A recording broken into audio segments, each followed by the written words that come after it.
Hello guys, welcome back to another video. आज के इस वीडियो में डिस्कस करने वाले हैं यूके पीएससी के द्वारा पूछे गए प्रीवियस ईयर क्वेश्चंस के बारे में। ये क्वेश्चन यूके पीएससी के द्वारा डिफरेंट एग्जाम में पूछे गए होते हैं, तो ये आपके लिए इंपॉर्टेंट और काफ़ी हेल्पफुल हो जाते हैं। तो चलिए फ्रेंड्स, आज के इस सेशन की शुरुआत करते हैं। पहला प्रश्न है, वर्ष 2020-21 के दौरान उत्तराखंड के कितने पहाड़ी जिलों में चाय विकास कार्यक्रम चलाया गया था? तो जो ये वर्ष 2020-21 के दौरान चाय विकास कार्यक्रम चलाया गया था, ये उत्तराखंड के 9 जिलों में चलाया गया था। ऑप्शन नंबर बी यहाँ पर राइट आंसर हो जाएगा। अगर बात करें किस किस जिले में चलाया गया था, तो बागेश्वर, चंपावत, नैनीताल, अल्मोड़ा, पिथौरागढ़, चमोली, रुद्रप्रयाग, पौड़ी और टिहरी में ये चलाया गया था। और ये जो चाय विकास कार्यक्रम है, ये किस योजना के तहत चलाया गया था? तो ये चलाया गया था मनरेगा के तहत। इसे भी आप लोग ध्यान में रखेंगे, हेल्पफुल हो जाएगा। नेक्स्ट है, उत्तराखंड में वैट किस वर्ष लागू किया गया था? तो उत्तराखंड में वैट कब लागू किया गया था?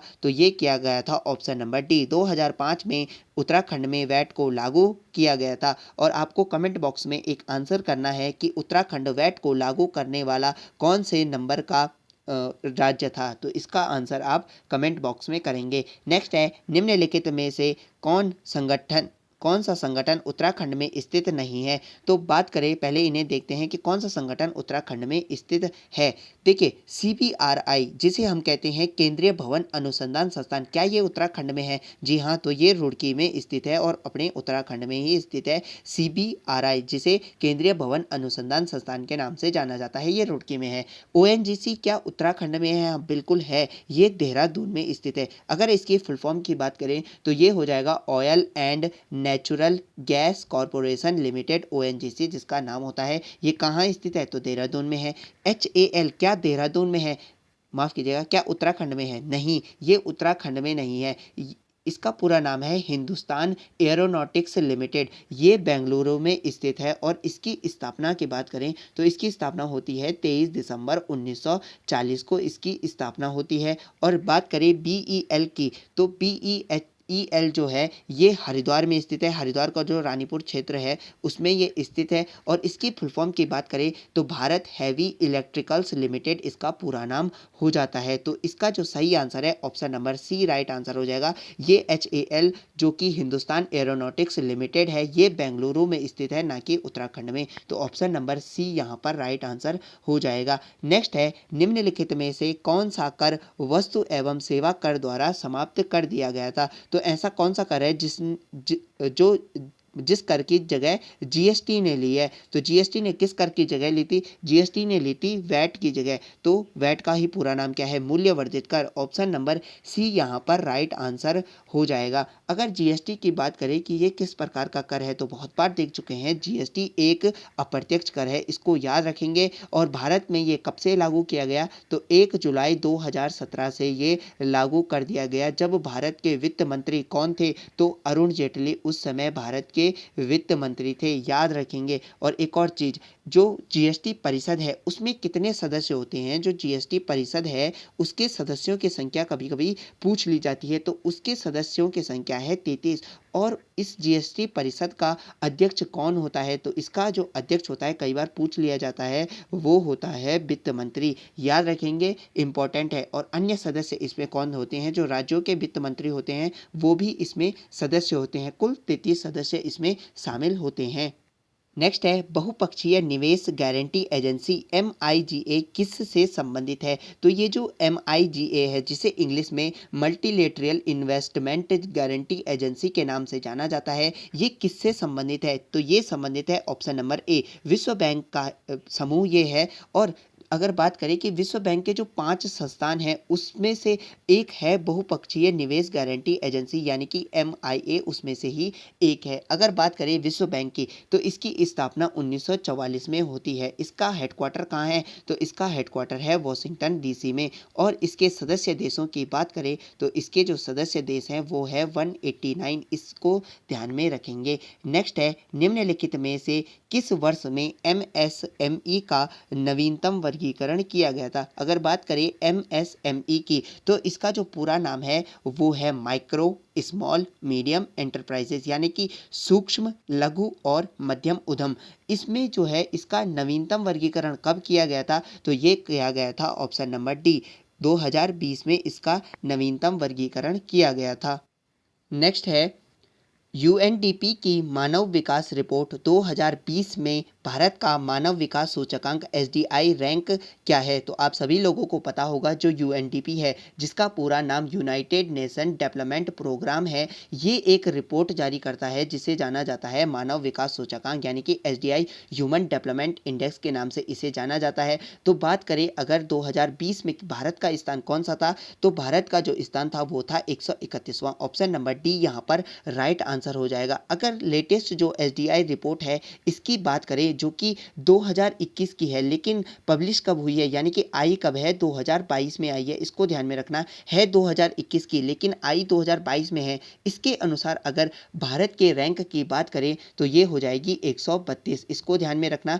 वर्तमान में भारत के ह्यूमन डेवलपमेंट जो इंडेक्स है इसके अनुसार भारत की रैंक कितनी है, 132 है। और बात करें फर्स्ट पर कौन है, तो फर्स्ट पर आ जाता है स्विट्जरलैंड और सेकंड पर है नॉर्वे। याद रखेंगे नॉर्वे पहले स्थान पर हुआ करता था, अब नॉर्वे दूसरे स्थान पर है, अब भारत 132वें स्थान पर है। और अगर बात करें इस ह्यूमन डेवलपमेंट इंडेक्स की, ये कब से शुरू की गई थी, ये 1990 में शुरू की गई थी। और एक प्रश्न इसको लेकर पूछा जाता है कि ये जो ह्यूमन डेवलपमेंट इंडेक्स है ये किसके दिमाग की उपज थी, यानी कि इसको दिया किसने था, तो एक पाकिस्तान का अर्थशास्त्री था महबूब उल हक। तो महबूब उल हक ने इसको दिया था, इसका नाम भी ध्यान में रखेंगे। नेक्स्ट है लैंगिक असमानता सूचकांक GLII होगा यहाँ पर, को यूएनडीपी की किस मानव विकास रिपोर्ट एसडीआर में पेश किया गया था? तो ये जो लैंगिक असमानता सूचकांक है इसे ह्यूमन डेवलपमेंट इंडेक्स में कब शामिल किया गया था, ये किया गया था ऑप्शन नंबर डी 2010 में इसे शामिल कर दिया गया था। अब यहाँ पर तो इसने वर्ष दे दिए थे, लेकिन अगर कभी आपसे पूछ लिया जाए, नंबर पूछ लिया जाए कि पहली थी दूसरी थी कौन सी थी, तो ये थी 20वीं। ये याद रखेंगे कि जो 2010 में आई थी ये 20वीं ह्यूमन डेवलपमेंट इंडेक्स थी जिसमें लैंगिक असमानता सूचकांक को शामिल किया गया था। क्योंकि हमने बात करी थी कि 1990 से एसडीआई की शुरुआत होती है, तो आप लगा सकते हैं कि 2020 में 2010 में इसे 20 साल हो गए होंगे। तो ये 20वीं रिपोर्ट थी जिसमें लैंगिक असमानता सूचकांक को शामिल किया गया था। नेक्स्ट है निम्नलिखित में से किस योजना को रोलिंग प्लान कहा जाता है?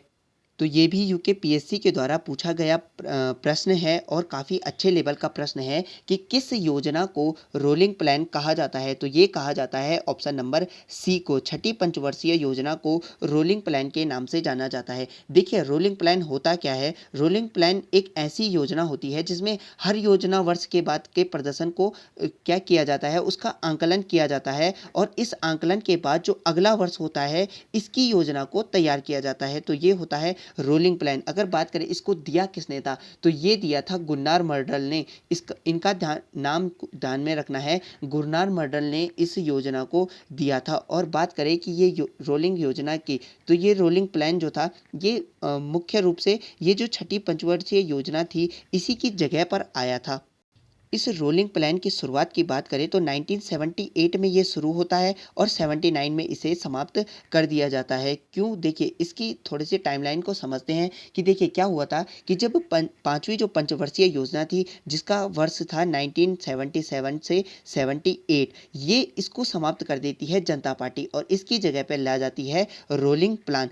और ये रोलिंग प्लान कब शुरू होता है, 1978 से। ठीक है, अब क्या होता है कि ये रोलिंग प्लान आया तो 1978 से 83 तक था, लेकिन फिर कांग्रेस की सरकार आ जाती है। कांग्रेस की सरकार इसे 1980 में बंद कर देती है। तो लाई कौन थी, जनता पार्टी लाई थी 1978 में। कितने वर्षों के लिए लाई थी, 1978 से 83 के लिए लाई थी, यानी कि 1978 से 1983 के लिए लाई थी। लेकिन इस जब कांग्रेस की सरकार फिर से बन जाती है तो 1980 में फिर इसे समाप्त कर दिया जाता है, ये ध्यान में रखेंगे। नेक्स्ट है भारत में किस प्रकार की कर प्रणाली पाई जाती है? तो भारत में किस प्रकार की कर प्रणाली पाई जाती है, ये पाई जाती है ऑप्शन नंबर ए, प्रगतिशील कर प्रणाली भारत में पाई जाती है। नेक्स्ट है राष्ट्रीय खाद्य सुरक्षा मिशन कौन सी वस्तु या वस्तुओं के उत्पादन को बढ़ाने के लिए शुरू किया गया था?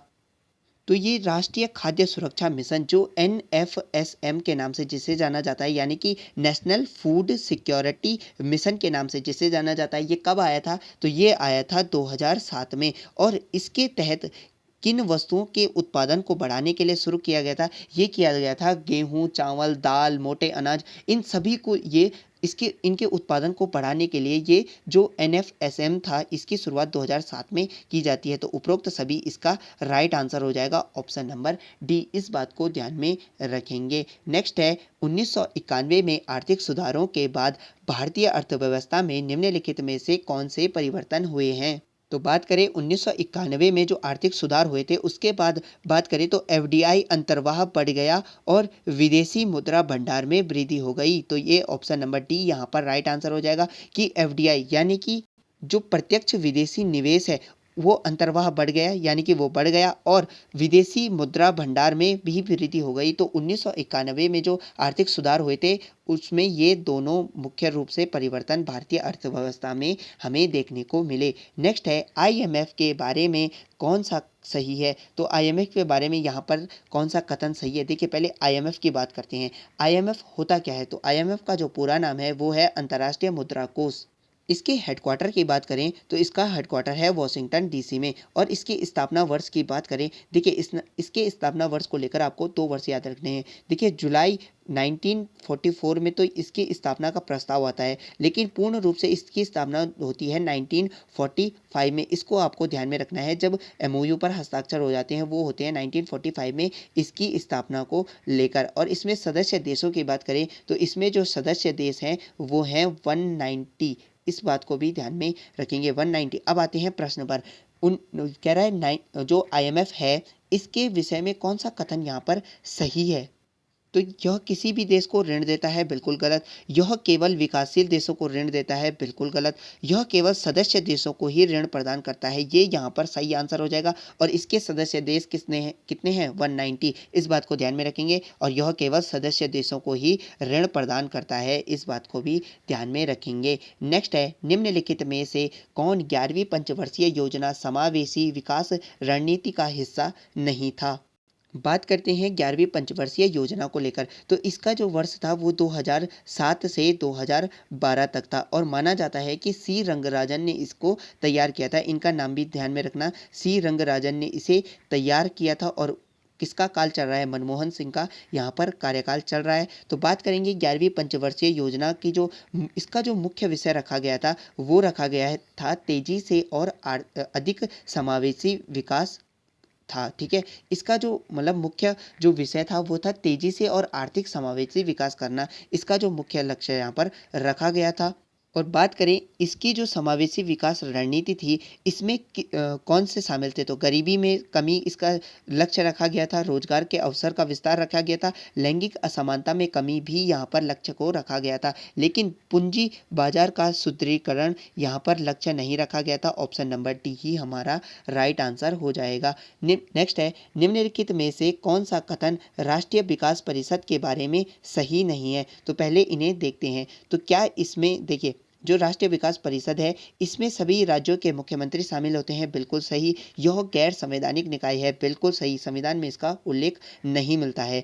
यह एक वैधानिक निकाय है, नहीं। देखिए ध्यान रखना, जो राष्ट्रीय विकास परिषद है ये एक गैर संवैधानिक निकाय है और साथ में गैर संवैधानिक निकाय है। याद रखेंगे, गैर वैधानिक निकाय है और इसमें कम से 2 बार मिलना चाहिए। तो इसे वर्ष में कम से कम 2 बार मिलना चाहिए, बिल्कुल सही यहाँ पर हो जाता है। तो ऑप्शन नंबर सी यहाँ पर राइट आंसर हो जाएगा कि यह एक वैधानिक निकाय है। तो ये गलत कहा गया है राष्ट्रीय विकास परिषद के बारे में। अब इसको लेकर कुछ बात करते हैं कि इसकी स्थापना कब हुई थी। तो इसकी स्थापना हुई थी 6 अगस्त 1952 में इसकी स्थापना होती है।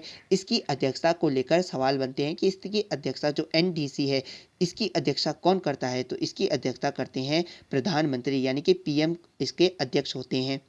और राष्ट्रीय विकास परिषद में कौन कौन शामिल होता है? तो प्रधानमंत्री इसमें शामिल होते हैं, सभी जो कैबिनेट मंत्री होते हैं वो शामिल होते हैं, सभी राज्यों के सीएम वहाँ पर शामिल होते हैं और केंद्र शासित जो प्रदेश होते हैं उनके यहाँ पर प्रतिनिधि शामिल होते हैं और योजना आयोग के सदस्य भी इसमें शामिल होते हैं। इस बात को भी ध्यान में रखना। और एक और प्रश्न इससे बनता है कि जो योजना आयोग का सचिव होता है वही एनडीसी यानी कि राष्ट्रीय विकास परिषद का क्या होता है? सचिव होता है। इसको भी ध्यान में रखेंगे। नेक्स्ट है भारत में कृषि उत्पादों के बाजार को कौन नियंत्रित करता है? तो भारत में जो कृषि उत्पाद हैं उनके उनको नियंत्रित कौन करता है? ये करता है ऑप्शन नंबर ए आवश्यक वस्तु अधिनियम 1955 के तहत भारत में कृषि उत्पादों को बाजार में नियंत्रित किया जाता है। इसके इंग्लिश में बात करें तो एसेंशियल कमोडिटीज एक्ट इसका पूरा नाम हो जाता है। और बात करें ये कब आया था, तो 1955 में ये आया था, और जो कि कृषि उत्पादों को भारत के बाजारों में नियंत्रित करता है।